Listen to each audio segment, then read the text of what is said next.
Hello students, IIT brain में आपका स्वागत। आज हम फिजिक्स में जेई मेंस 2021 के एक क्वेश्चन पर डिस्कस करेंगे। एक बार आप क्वेश्चन सुने। A ball with a speed of 9 metre per second collides with another identical ball at rest. After the collision the direction of each ball makes an angle of 30 degree with the original direction. The ratio of velocities of the balls after collision is x ratio y, where x is, यानी आपको x की value बतानी है। तो एक बार आप पहले question को समझ लें। एक बॉल जिसका velocity magnitude 9 metre per second है, मूव करते हुए एक स्टेशनरी बॉल से कोलिजन करती है। अब ध्यान दें, यह क्लियर है कि इस कोलिजन को ऑब्लिक कोलिजन का एग्जांपल माना जाना चाहिए, क्योंकि अगर यह हेड ऑन कोलिजन हुआ होता तो कोलिजन के बाद इन दोनों बॉल्स को उसी लाइन ऑफ मोशन पर ट्रेवल करना होता। लेकिन चूंकि ball actual direction of motion से 30 डिग्री एंगल पर टर्न हो रही है, सो यह क्लियर है कि यह कोलिजन ऑब्लिक होना चाहिए।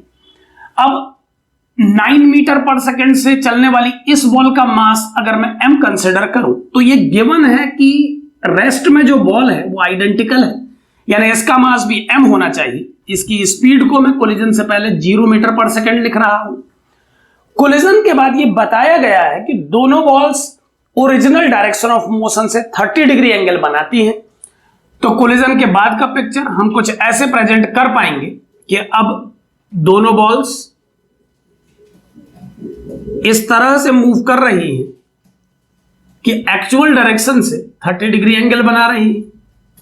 सो कुछ इस तरह से प्रेजेंट किया जा सकता है। यहां पर आप ध्यान दें कि अगर इस कोलिजन के बाद एक बॉल को ओरिजिनल डायरेक्शन से राइट शिफ्ट किया गया है तो दूसरी बॉल को ओरिजिनल डायरेक्शन से लेफ्ट शिफ्ट किया गया है।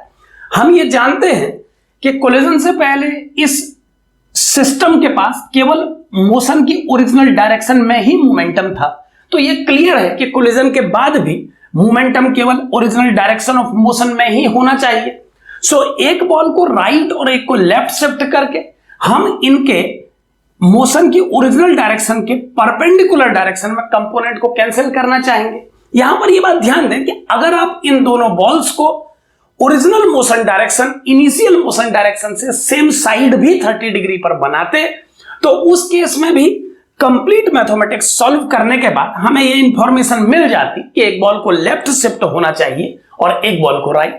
सो ध्यान दें, अभी चूंकि हम ये बात जानते हैं कि दोनों में से एक बॉल को लेफ्ट और एक को राइट शिफ्ट होना है, सो हमने एक बॉल को 30 डिग्री लेफ्ट और एक को 30 डिग्री राइट शिफ्ट किया है।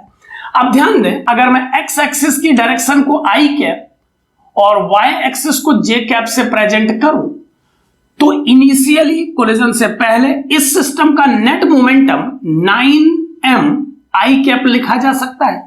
आप समझ सकते हैं कि इनिशियली इस बॉल के पास 9m मोमेंटम है, लेकिन सेकंड बॉल के पास किसी प्रकार का कोई मोमेंटम नहीं है। कोलिजन के बाद अगर इन बॉल्स के मोमेंटम को लिखा जाए तो हम इन्हें लिख पाएंगे m into velocity of first ball. मैं ये मान के चल रहा हूं कि इन दोनों बॉल्स की वेलोसिटी कोलिजन के बाद v1 और v2 है।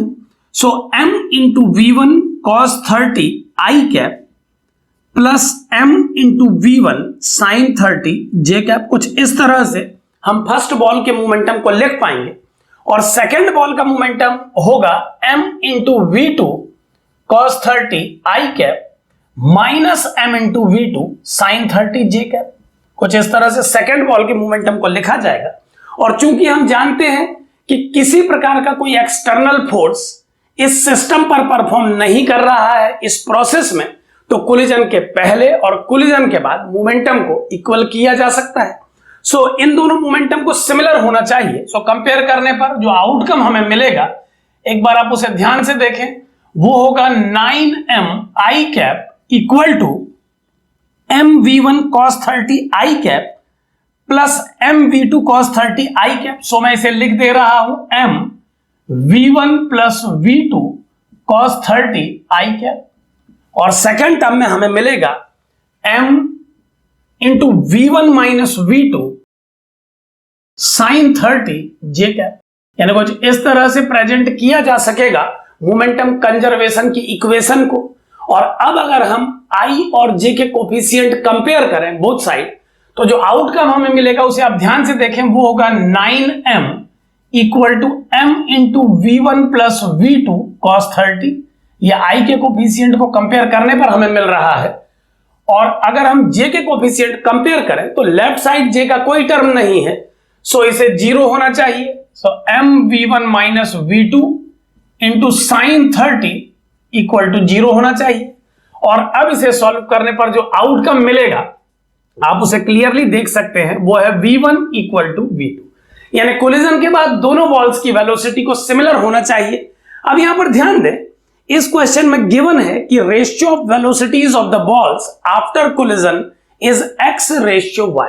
चूंकि इस रेशियो को x रेशियो y बोला गया है और ये दोनों वेलोसिटी इक्वल है, सो अगर मैं v1 को x और v2 को y से प्रेजेंट करूं तो क्लियरली इस इक्वेशन से इस रेशियो को 1:1 लिखा जा सकता है।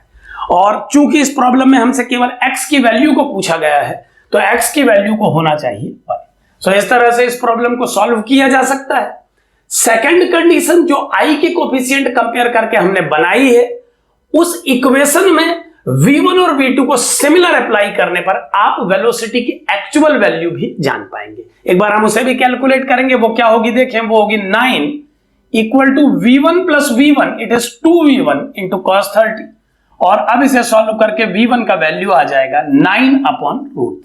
यहां पर आप ध्यान दें, मैंने इसे √3/2 अप्लाई कर दिया है और 2 से 2 को कैंसिल करने के बाद ये आएगा 9/√3, जिसे सिंपल लैंग्वेज में 3√3 मीटर पर सेकेंड कहा जा सकता है। सो इस प्रॉब्लम में वेलोसिटी की वैल्यू को नहीं पूछा गया है, केवल कोलिजन के बाद दोनों बॉल्स की वेलोसिटीज के रेशियो को x रेशियो y बोला गया है और x को पूछा गया है। सो इस प्रॉब्लम का जो आंसर आना चाहिए वो 1 होना चाहिए। सो इस तरह से एक सिंपल प्रॉब्लम में इसे लिस्टेड किया जा सकता है और एग्जाम में इस क्वेश्चन को पढ़ते ही सॉल्व किया जाना चाहिए। Thank you.